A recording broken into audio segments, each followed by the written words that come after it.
Well, hey, I got a little bit of sunlight left, but I thought I'll do a video here to show you guys how I'm putting these fig trees to rest for the season. They worked hard, so I'm going to try to give them a chance to rest so they can be ready to go by next spring here. So we're at November 16th here. This is Ohio. It is cold, but we got a nice day today. So all the trees have lost their leaves. I've done a lot of pruning. Let me just walk you through here. Now listen, half of me didn't even want to do the video because I know everyone's going to have something that they probably could interject to say, hey, this is what I would do it different. I totally get that, but this is my orchard, this is how I'm going to do it, and I may pay the price for it, or I might get lucky here and find out a way that's cheap, pretty much it doesn't cost me a whole lot of money, but you can see our feed bags. So let me show you a little bit about what we've done. This looks like my little what do you call those mushrooms? Puffball mushrooms. That's little puffball mushrooms, what it looks like to me. But that one there is my De La Senora. It does not grow well in the ground, so I have really done a number on that little plant to try to protect it here. So, but let me walk you through what I'm doing, at least my attempt at getting these guys to sleep. So I've got a bale of twine here. This is, you can see it for yourself here. Picked this up at a local farm store.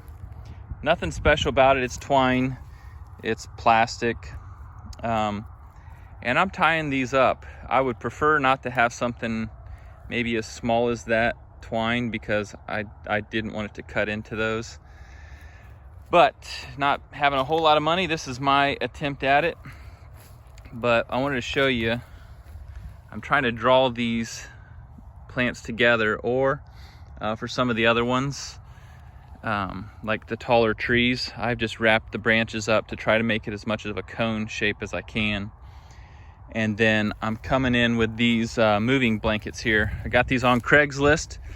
There was a guy that I bought them off of, just moved in from Georgia. So if you're watching the video, appreciate you. And these are nice thick ones. These aren't ones that you just buy at, say, what's that place called? Harbor Freight. These are a little thicker and they're pretty nice size. I don't know how big they are necessarily, but maybe 8 foot by 5 foot. I don't even know. But anyway, they're really nice and I'm really happy with those. And this is what I'm doing. And I can take one of those and it'll wrap multiple times around the trees. Who do we got here? I think this is Pastilier, yeah. That's a Pastilier. And you can check out the videos before to see what that looked like. I did cut back on a lot of them. And the thing that I ran into this year is, and maybe you did too if you're in the Northeast, or even if you're not, we had a cold snap come through. Gosh, it was probably 3 days of solid high 20s. And I think we even dipped down into the mid 20s. And I saw some damage on some of these figs, which really bummed me out. But I can't be too upset about it. I got to move on, and I got to try to protect what I can. Guys, when you have an orchard and you have a family and you got a full-time job, and you know the drill. Sometimes I hate to say it, but figs didn't take first place here, and then I'm paying for it. So, but anyway, back to this. I am wrapping these, and I'm turning them into little mummies, and then I'm taking these feed bags. Okay, you're probably wondering when I was going to get to this, right? So these feed bags, obviously, you know, if you've watched any of our videos, we have a bunch of chickens. And so my wife had the great idea. She's like, gosh, you know, you're going to have to buy tarps for every one of those trees. And then all of a sudden one day she said, why don't we just try using these feed bags? I mean, they're basically like a tarp anyway. I mean, if you have, whether you do or don't have animals, I would guess you could probably go to some kind of a grain mill or a feed place that sells this, and they may have extra bags. Or if you know some local farmers or somebody else, man, we were just throwing these away. And it was probably early September we thought about it. And so I wish I would have thought of it sooner. We could have collected more and even had the neighbor help collect us some as well. But yeah, I mean, it's like a tarp material. We're hoping that that'll help. This one here, that's makeshift there. LSU purple, I'm gonna get rid of that. So anyway, someone's gonna get that. But anyway, we've double bagged some of these. Like, I've cut the tops off and slid it all the way down for those that I really wanted to protect. So like the Traces Place and my Harry's Creek, I've actually double put 2 of those moving blankets around, and then we've even put 2 of these over top of them just to try to hold off any water. But I will show you another video. I'm not quite done.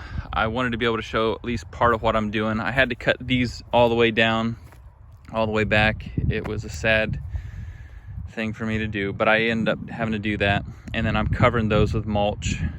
There again, right or wrong, it will hold moisture, I know that. But the plan is, and I'm gonna come out with another video and show you exactly what I'm gonna end up doing here, is I'm gonna take a tarp and I'm gonna bring it over, anchor it down on this side, bring it up over the top and kind of come at an angle. And the plan is to be able to cover this entire orchard. I've got multiple tarps here that I purchased, and like I say, I'm gonna put them and try to come at an angle over top of this. So right or wrong, there again, man, listen, this is the journey. This is what it's like trying to do figs in a cold zone like Ohio here in zone 6A. I was gonna walk you up and show you these 2 that I did. I was pretty happy with how these started. But this is the Pastilier. The first one is, try not to bounce you around as I walk, Pastilier, and then the second one is the Sal McGill Roxo, and that tree is my Rockstar tree. I think I got that in pretty good. And then I had to anchor it down because it's just too tall, and it's gonna take a lot of wind here in the winter.